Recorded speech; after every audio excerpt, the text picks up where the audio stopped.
राधे राधे, जय श्री कृष्णा। दोस्तों, चातुर्मास 2025 में 6 जुलाई रविवार से शुरू हो रहा है और 2 नवंबर 2025 देव उठने एकादशी को समाप्त होगा।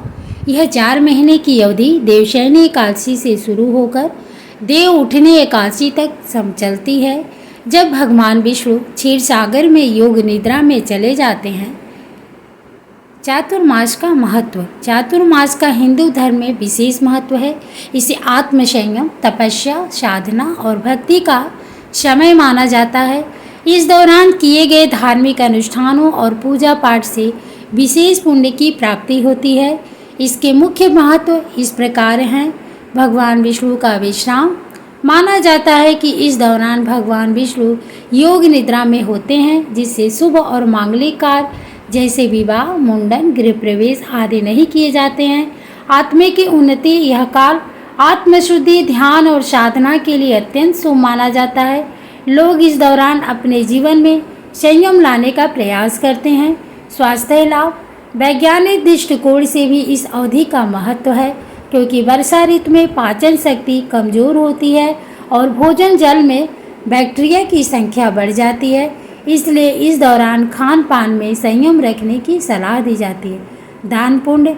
चातुर्मास में दान पुण्य का विशेष महत्व है। अन्नदान, दीपदान, वस्त्रदान, छायादान और श्रम दान करने से पुण्य मिलता है।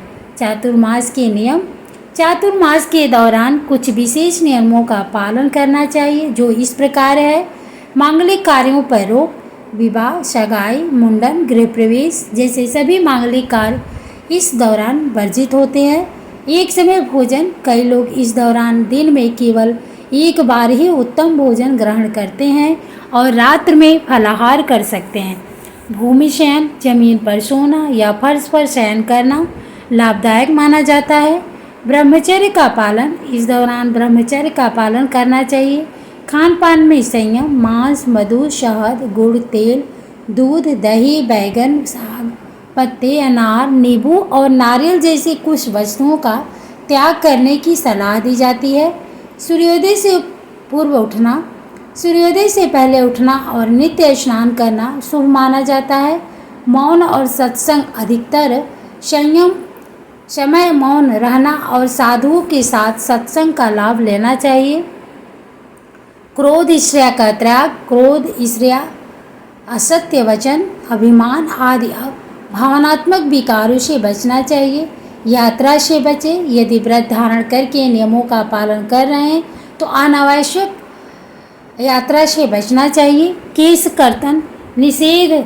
इस दौरान बाल और दाढ़ी नहीं कटवाने चाहिए। चातुर्मास की पूजा पाठ। चातुर्मास में पूजा पाठ का विशेष महत्व है। भगवान विष्णु योग निद्रा में होने के कारण इस समय शिव परिवार, माता लक्ष्मी और अपने इष्ट देव की पूजा की जाती है। भगवान विष्णु की पूजा। यद्यपि भगवान विष्णु योग निद्रा में होते हैं, फिर भी उनकी भक्ति और आराधना का विशेष महत्व होता है। नियमित रूप से भगवान विष्णु की पूजा करें। उन्हें पीले फूल, तुलसी दल और पीली मिठाइयाँ अर्पित करें। ओम नमो नारायण या ओम नमो भगवते वासुदेवाय मंत्र का जाप करना बहुत प्रभावी माना जाता है। तुलसी की आराधना।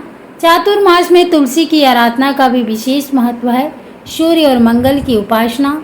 आषाढ़ माह में भगवान विष्णु के साथ ही सूर्य देव और मंगल देव की उपासना से ऊर्जा का स्तर बना रहता है।